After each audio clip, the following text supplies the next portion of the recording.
over 7 years, GT Academy has taken the best gamers from around the world and transformed them into professional racing drivers. Winners have gone from virtual to reality, competing around the globe, winning podiums and racing in the top class of the biggest races on the planet.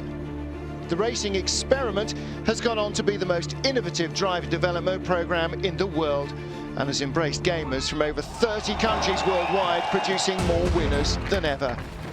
But there have been errors, crashes and failures. For every podium there have been retirements.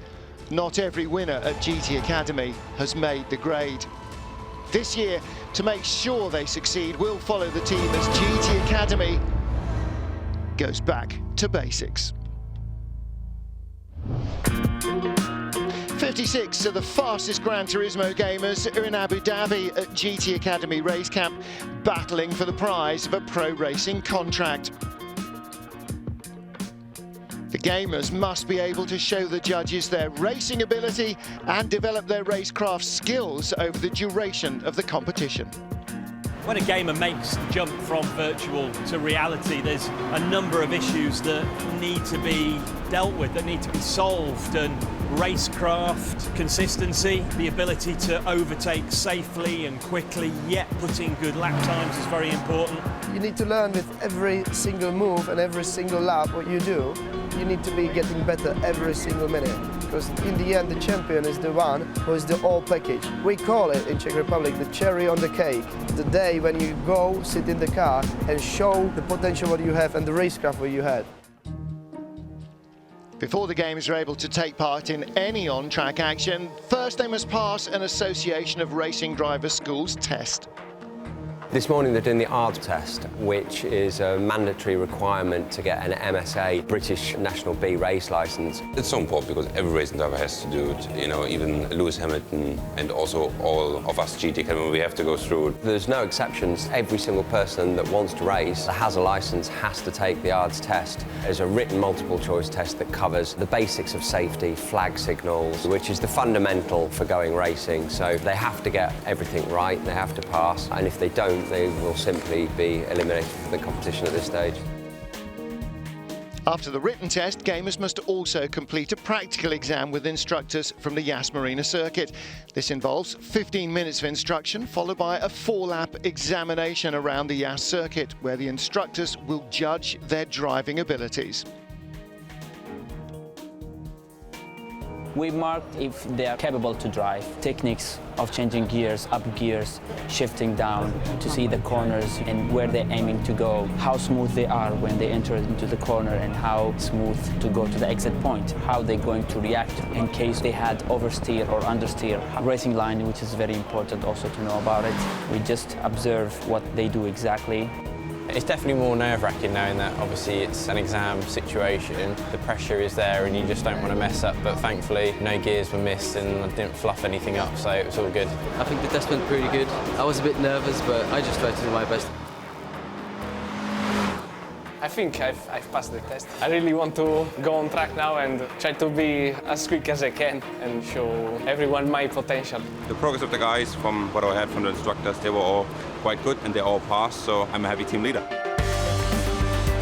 With all the contestants now able to race on the track, the coaches and mentors get straight to work on improving their driving skills.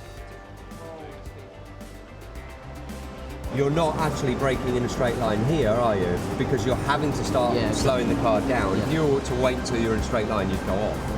Racecraft is something you've developed, but some people start with a better base level than others. They're looking back at the greats of motor racing, Gilles Villeneuve, Ayrton Senna. Yeah, they had better racecraft than most, and that was probably a God-given ability, but it's something that our drivers can develop for sure. I've never driven a car on a racetrack, so it's going to be a bit of an experience for me alone, but I just want to progress because I've got a massive learning curve ahead. GN, coming off the brake on the turn, bit of power straight away, a little bit down, down my way, a little bit of power's good.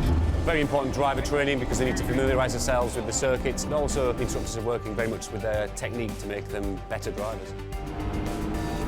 Frenchman Romain Sarrazin's in the car. During his first set of time runs, he does a 1 minute 21 lap.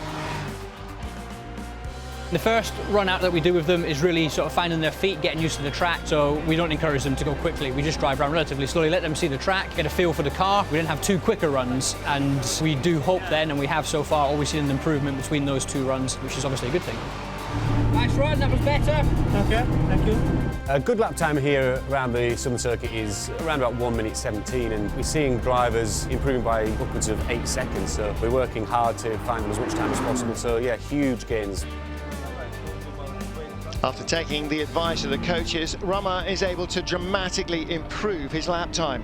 My improve was really good, I think. I earned 3 seconds, so I'm happy with how I have done. Alongside practical sessions, head judge Rob Bath advises the drivers on where and how to overtake on the tricky Yas Marina circuit.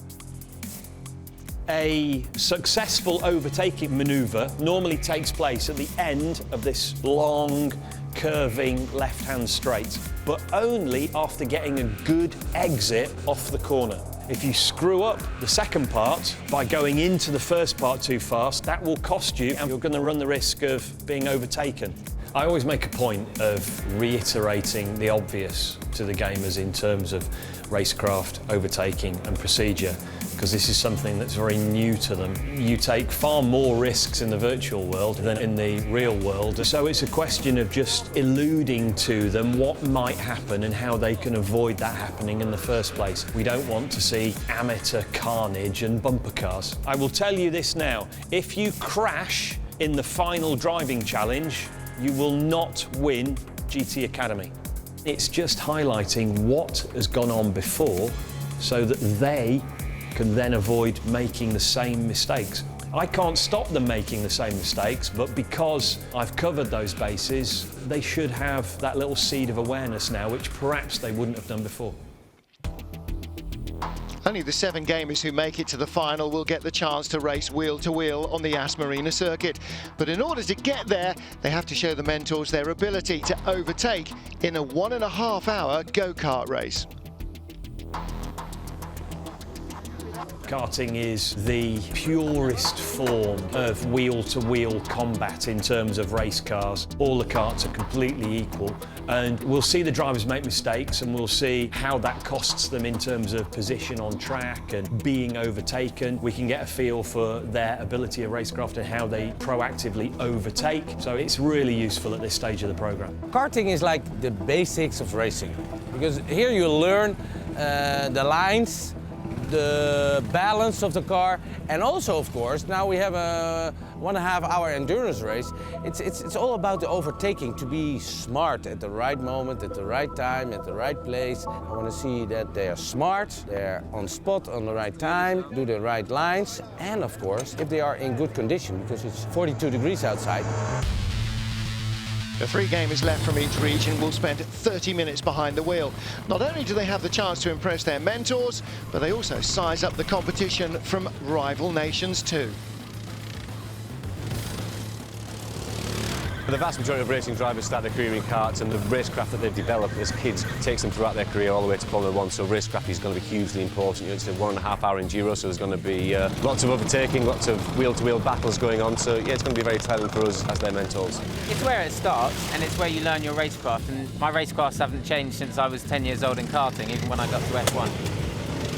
I started when I was 6-year-old in go-karting. It's a good school for the drivers. Here you see who's got this extra talent, the guys who step from this to any other category, and they remain good. All of the karts have onboard timing systems, so we'll be getting real-time data fed back to the screens in race control. So we'll actually be able to say who's got the genuine raw speed, which is ultimately, at this stage, what we're looking for.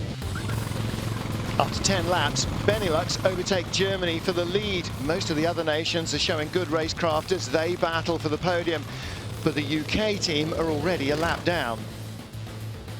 We're struggling, to be honest with you. We have one guy who's done a lot of karting, who's fairly strong.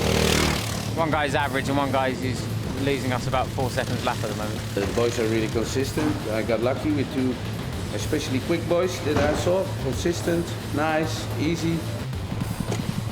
The final round of driver changes takes place with Germany trying to close the gap on Benelux and Iberia holding on to 3rd. The mentors are learning a lot about their gamers. So what we're looking for here is an aptitude for racecraft. Who looks aggressive, who's willing to make those moves and push the position, how much they really want to stay in the competition. On the sims, these guys can be very good. But what you haven't got is fear. There's no fear factor there. So you can go for a lunge from wherever. The worst you're going to do is ruin your lap time, really, and bounce off a car or a wall and carry on. Or at very worst, you press the reset button. But here, they're terrified to even make a move. Others, on the other hand, don't seem to understand the difference and go for it, hit another car, and that's it. They've just lost half a lap or a lap, learning the hard way, so to speak. Benelux take the checkered flag by over 20 seconds from Germany, with Iberia a lap down in third. Team Benelux were very dominant here. After about 10 laps they got into the lead, and they just managed to maintain that to the end. We won the race. I overtaked a few people, so it was very fun. Overtaking is completely different between the real world and a video game. I think my karting session was not too bad. Qualified first, won the start, but then the orange team was so much faster in the first few rounds. I know I will lose a lot of time if I don't let him pass, so I just back a little off and try to follow him. I think it was better for the rest of the race.